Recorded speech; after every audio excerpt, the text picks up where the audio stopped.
Bus tua dengan cat kusam itu baru saja berhenti di ujung terminal kota Bogor. Penumpang satu persatu turun dengan tergesa-gesa sambil membawa kantong plastik dan kardus mie instan.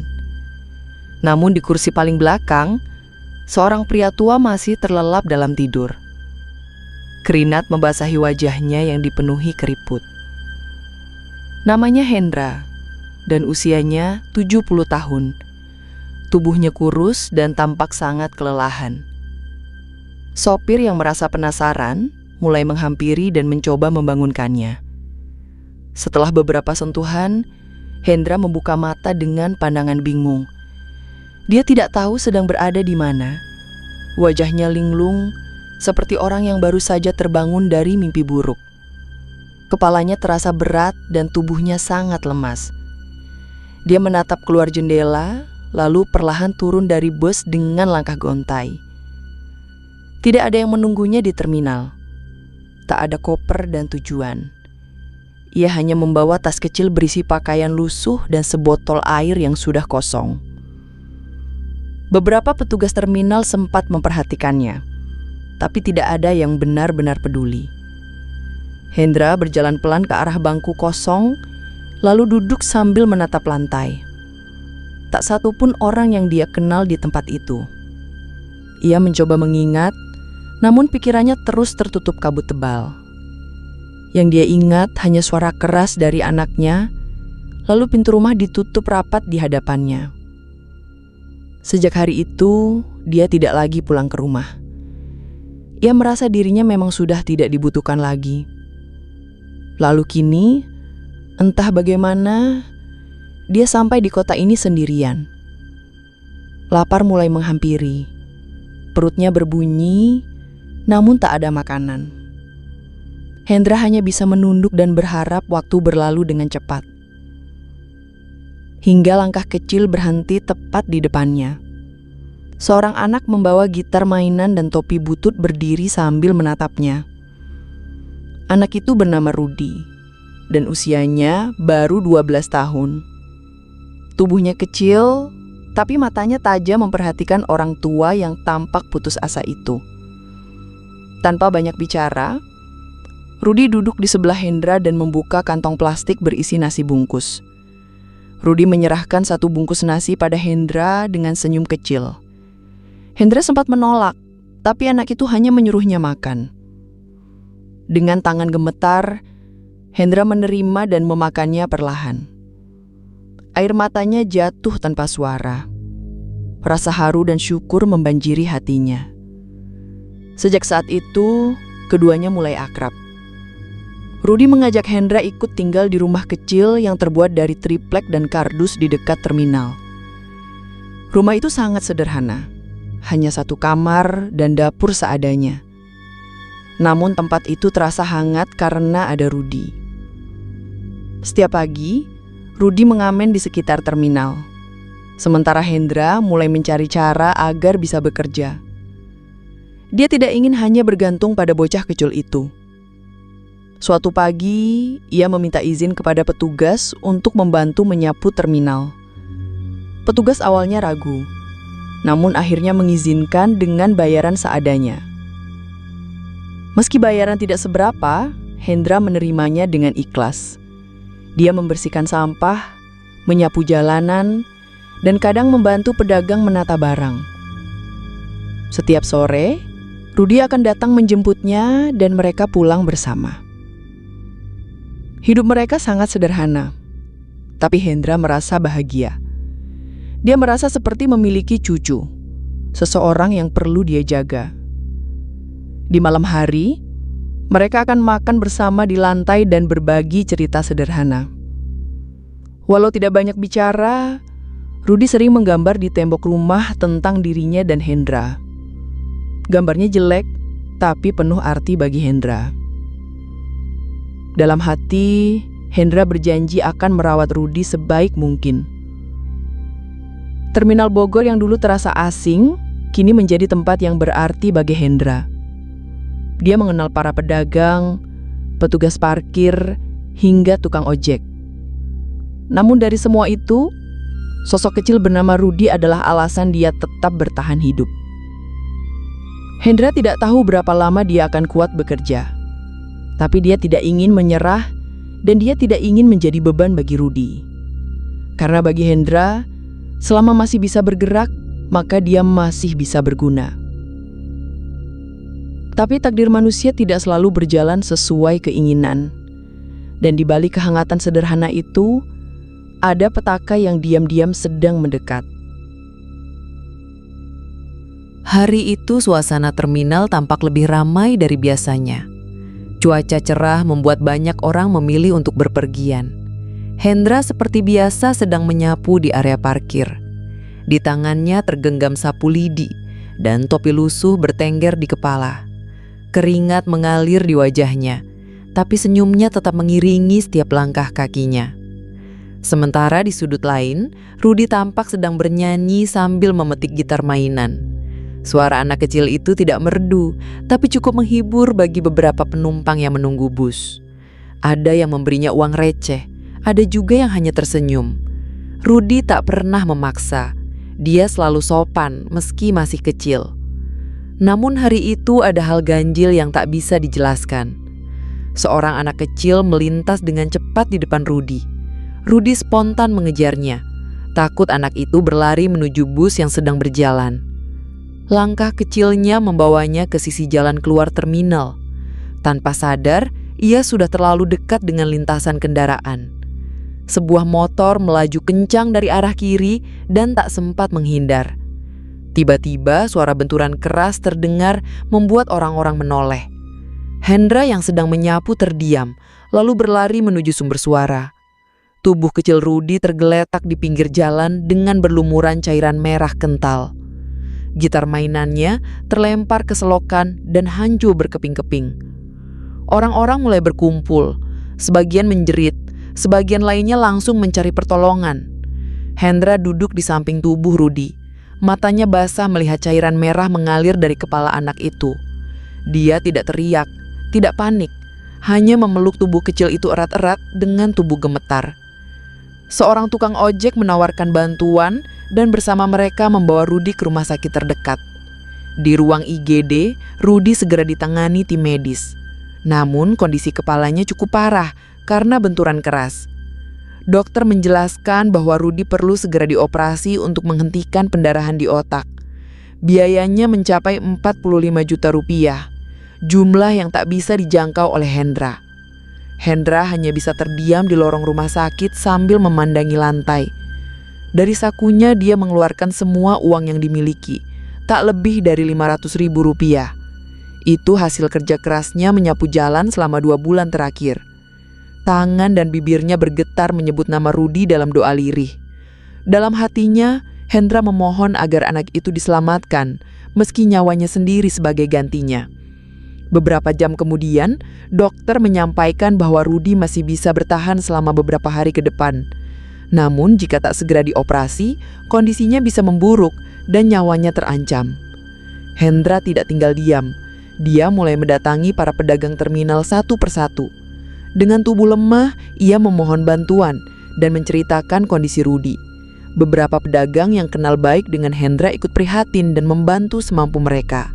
Ada yang menyumbang 100.000, ada yang 50.000, dan ada pula yang hanya bisa memberi doa. Hari menjelang malam saat Hendra kembali ke rumah sakit dengan kantong plastik berisi uang receh dan lembaran uang lusuh.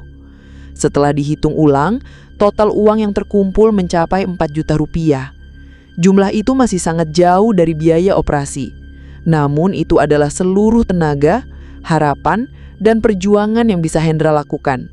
Di malam yang dingin itu, ia duduk di sudut lorong rumah sakit. Matanya kosong menatap lantai. Bibirnya terus bergetar, tapi tak ada suara keluar. Dia merasa seperti manusia tak berguna, tak mampu menyelamatkan satu-satunya orang yang dia cintai. Rudy bukan darah dagingnya, tapi bagi Hendra, bocah itu adalah alasan kenapa dia masih bertahan hidup. Dia mengingat senyum Rudy saat memberi nasi pertama kali di terminal. Ingat saat mereka tertawa bersama di rumah sempit, dan saat Rudy menggambar dirinya di tembok rumah. Air mata Hendra kembali jatuh, mengalir tanpa henti. Lelaki tua itu hanya bisa menunduk, memeluk lutut, dan berdoa dalam diam. Namun saat harapan hampir sirna, langkah kaki seseorang mendekatinya. Langkah itu berasal dari pedagang sate di dekat pintu keluar terminal. Namanya Yanto, pria berkumis tebal yang sering melihat Hendra menyapu di pagi hari. Dia datang tidak hanya karena kasihan, dia datang membawa tawaran yang tidak biasa. Dan dari sinilah perjalanan Hendra menuju dunia yang tidak bisa dijelaskan oleh logika akan segera dimulai. Yanto berdiri di depan Hendra dengan raut wajah penuh pertimbangan. Penjual sate itu memegang kantong plastik hitam dan membawa sebuah termos kecil. Di wajahnya ada sedikit keraguan, tapi sorot matanya menunjukkan maksud yang serius. Ia duduk di samping Hendra yang masih larut dalam kesedihan. Tanpa banyak basa-basi, Yanto mulai menjelaskan alasan kenapa ia datang malam-malam ke rumah sakit. Ia bilang sudah lama memperhatikan Hendra, sejak pertama kali melihatnya menyapu di pagi hari.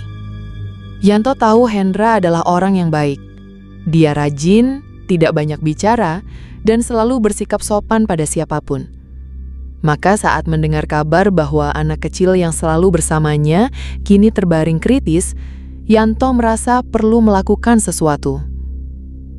Namun yang dibawa Yanto malam itu bukan sekedar simpati.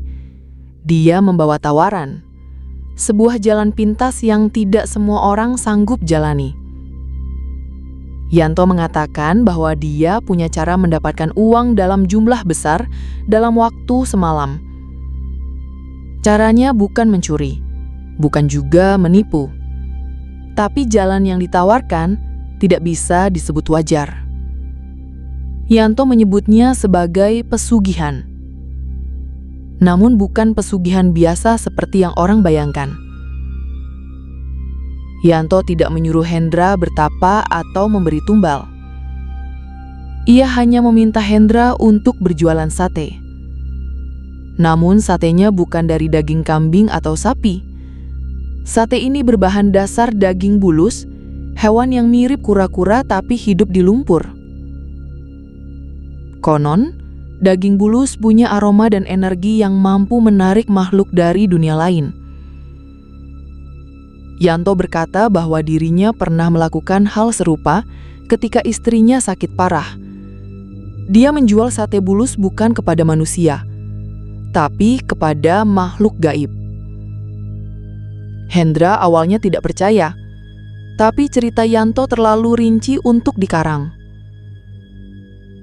Yanto menggambarkan bagaimana para pembeli sate itu datang dari dalam hutan, membawa bau busuk dan wujud yang mengerikan. Namun syaratnya berat. Penjual sate tidak boleh menyebut nama Tuhan selama berjualan. Dan tidak boleh melihat langsung ke arah pembeli saat mereka memakan sate. Jika salah satu pantangan dilanggar, maka seluruh hasil jualan akan sirna begitu saja. Yanto pernah gagal 1 kali, dan dia hampir kehilangan nyawanya. Tapi kini dia ingin membantu Hendra karena merasa kasihan padanya. Yanto menawarkan gerobak satenya untuk dipakai Hendra malam ini juga. Dia akan menyiapkan bahan, bumbu, dan segala yang dibutuhkan. Namun perjalanan menuju tempat ritual tidaklah mudah. Tempat itu berada di kaki Gunung Gede, di petilasan tua yang sudah lama dibiarkan kosong. Konon, tempat itu biasa digunakan untuk bertapa orang-orang sakti zaman dulu. Yanto bilang dia bisa mengantar Hendra sampai di batas hutan. Tapi setelah itu Hendra harus berjalan sendiri. Gerobak harus dipikul melewati jalan setapak yang gelap, sepi, dan penuh gangguan makhluk gaib. Yanto menatap Hendra dalam-dalam, lalu bertanya apakah dia siap. Hendra tidak langsung menjawab. Dia memejamkan mata dan membayangkan wajah Rudi yang terbaring di ranjang rumah sakit. Bocah itu pernah menyelamatkannya dari kelaparan. Sekarang giliran dia yang harus menyelamatkannya. Meski harus menempuh jalan yang tidak bisa dijelaskan oleh akal sehat. Akhirnya, Hendra mengangguk pelan. Ia menerima tawaran itu. Dan Yanto segera mengajaknya kembali ke kontrakan. Di sana, mereka mulai menyiapkan semua bahan. Yanto mengeluarkan tusuk sate, daging bulus mentah, bumbu kacang, serta sesajen yang harus diletakkan di atas gerobak. Ada bunga 7 rupa, kemenyan, dan selembar kain hitam yang harus dibentangkan di sisi gerobak.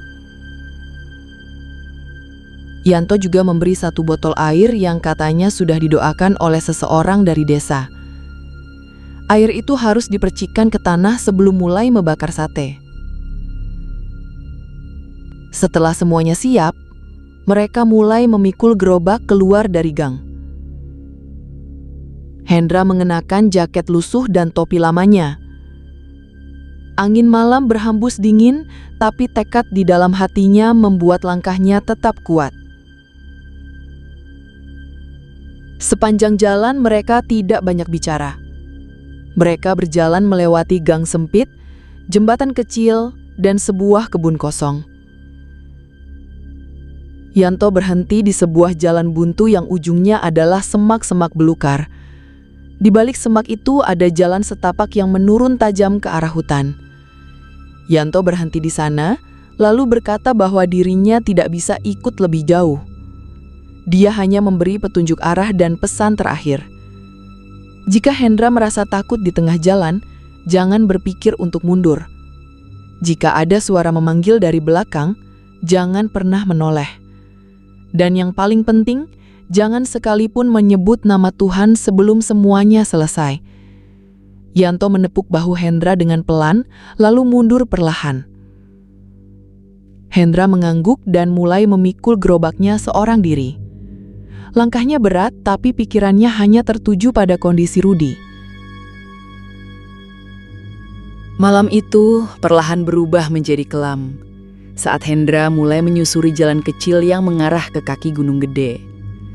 Udara di sekelilingnya terasa dingin dan berat, membuat langkahnya semakin sulit. Jalan setapak itu dipenuhi akar dan bebatuan yang terasa seperti menghalangi kakinya melangkah. Semakin dalam dia melangkah, suara jangkrik dan kodok pelan-pelan menghilang, digantikan bisikan lirih yang tak tahu dari mana asalnya. Di sisi kiri dan kanan, pohon-pohon tinggi berdiri seperti penjaga bisu, memandangi langkah Hendra tanpa berkedip. Yanto sudah berpesan agar dia tak menoleh ke belakang meskipun mendengar suara aneh. Tapi baru 50 meter masuk ke hutan, Hendra sudah mendengar suara perempuan memanggil namanya pelan. Suara itu makin lama makin dekat, seolah berada di belakang pundaknya. Hendra berusaha menutup telinganya, menunduk dan mempercepat langkah. Kakinya nyaris tersandung batu saat suara itu tiba-tiba berubah jadi tawa cekikikan. Tawa yang begitu menyeramkan. Tiba-tiba angin menerpa wajahnya, dan tubuhnya seperti diselimuti kabut tebal. Dia tak bisa melihat apapun kecuali kabut putih yang menutup matanya. Tangan kurus dengan kuku panjang tampak menjulur dari balik kabut, mencoba meraih pundaknya. Namun tepat sebelum tangan itu menyentuhnya, sosok gadis muda dengan rambut panjang dan kebaya putih muncul di hadapannya. Wajahnya datar, matanya tajam tapi menenangkan. Dia hanya mengangguk, lalu menunjuk jalan setapak yang berbelok ke kanan. Setelah itu, sosoknya menghilang perlahan bersama kabut yang mulai menipis. Hendra kembali melangkah tanpa suara, menyusuri jalan yang kini penuh dedaunan kering. Saat sampai di sebuah tanah lapang, dia melihat sebuah gapura terbuat dari bambu. Tanah itu dikelilingi batu besar yang tampak seperti kursi. Hendra mulai menyalakan api dan mengatur tusukan sate bulus yang sudah dibungkus kain putih. Angin malam meniupkan bau anyir darah dari bulus yang baru dipotong pagi tadi.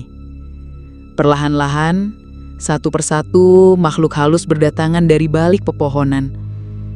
Ada yang menyerupai manusia berkepala kerbau, wanita tua bermata 3, dan sosok kecil seperti anak-anak dengan kulit bersisik. Mereka duduk mengitari tungku tanpa suara. Hendra menunduk, tak berani menatap wajah mereka.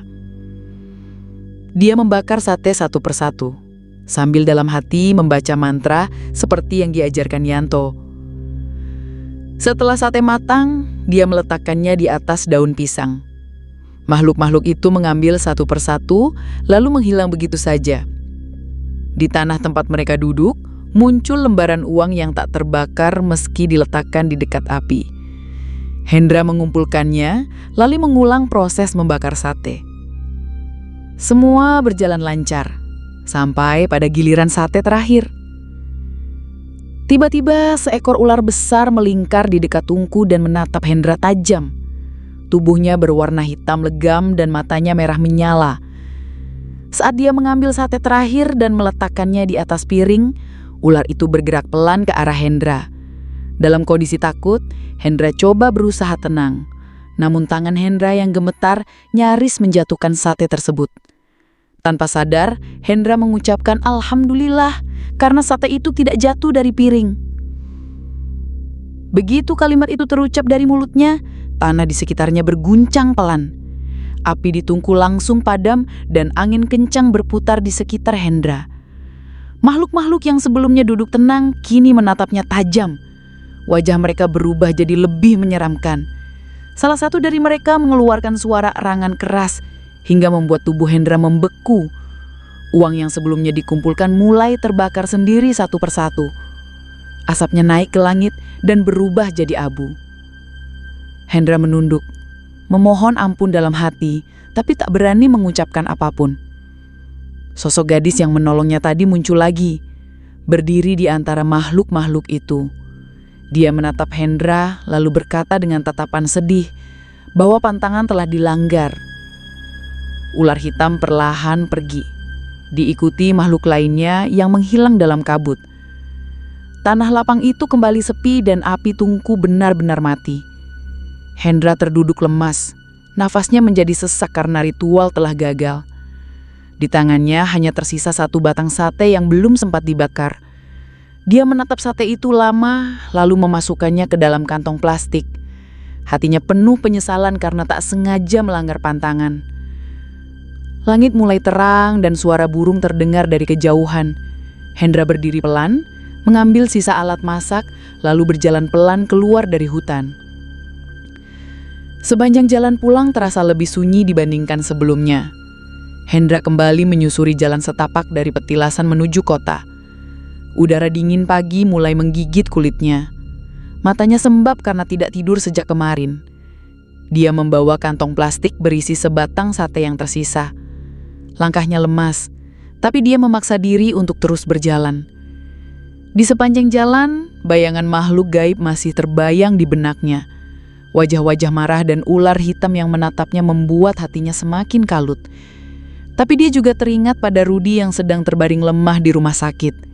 Itu satu-satunya alasan dia masih bertahan hingga saat ini. Sesampainya di terminal, suasana masih sepi. Hanya ada 1-2 angkot yang lewat. Hendra duduk di bangku besi dan memandangi langit yang mulai cerah. Dia mencoba tidur sebentar sambil menunggu waktu pagi. Ketika matahari mulai muncul, dia langsung menuju rumah sakit. Tangannya gemetar saat membuka pintu ruang IGD. Namun dia tertegun saat melihat Rudy sudah tidak ada di tempat tidur. Rasa panik langsung menyergap dadanya. Dia mencari ke seluruh ruangan sambil bertanya pada perawat. Perawat memberitahu bahwa Rudy sudah selesai dioperasi dan kini dipindahkan ke ruang pemulihan. Dia tidak percaya dengan apa yang dia dengar. Dia mendatangi ruang pemulihan dan benar saja, Rudy terbaring dengan selang infus di tangannya. Wajahnya pucat tapi lebih tenang seperti tidak merasakan sakit. Seorang perawat mengatakan bahwa semalam datang seorang wanita muda yang membayar seluruh biaya operasi Rudy. Perawat juga mengatakan wanita itu tidak menyebutkan nama. Dia hanya berkata bahwa anak ini harus diselamatkan. Hendra tidak tahu harus berkata apa. Air matanya jatuh membasahi wajahnya. Dalam hatinya dia langsung teringat pada sosok gadis gaib yang membantunya di hutan. Dia merasa campur tangan makhluk itu bukanlah kebetulan. Hendra keluar dari ruang pemulihan dan duduk di koridor rumah sakit. Dia menatap langit dan mengucap syukur dalam hati. Meski gagal mendapatkan uang dari pesugihan, dia mendapatkan keajaiban lain. Hendra merasa bahwa Tuhan menggagalkan ritual pesugihan dan mengirim hambanya yang lain untuk membantu mereka. Beberapa hari kemudian, Rudi sudah bisa berjalan dan pulang ke rumah. Yanto datang menjenguk dan mendengar semua cerita Hendra. Yanto terdiam lama lalu mengangguk pelan. Dia berkata bahwa ada hal yang tidak bisa dijelaskan oleh logika manusia. Yanto juga memutuskan untuk berhenti dari praktek pesugihan. Dia merasa sudah terlalu jauh bermain dengan dunia lain. Hendra dan Yanto akhirnya memilih hidup sederhana. Mereka bekerja seperti biasa di terminal dan warung sekitar.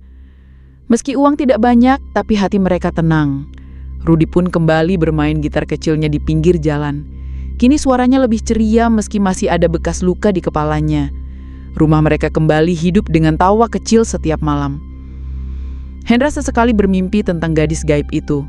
Dalam mimpinya, gadis itu tersenyum dari kejauhan dan kemudian menghilang. Hendra tidak pernah mencoba mencari tahu siapa dia sebenarnya. Dia cukup yakin bahwa Tuhan bisa mengirim pertolongan lewat siapa saja, bahkan lewat makhluk halus yang kelihatan tak nyata. Suatu sore, Hendra dan Rudi duduk di bangku dekat terminal. Mereka menikmati teh hangat dan gorengan seadanya. Rudi menatap langit dan berkata bahwa dia merasa seperti dilahirkan kembali. Hendra hanya tersenyum dan menepuk bahu anak itu. Dia tidak ingin menjelaskan terlalu banyak tentang kejadian yang telah mereka lewati. Baginya, yang penting Rudi masih hidup dan mereka masih bersama. Hidup terus berjalan meski misteri dunia gaib tidak pernah benar-benar bisa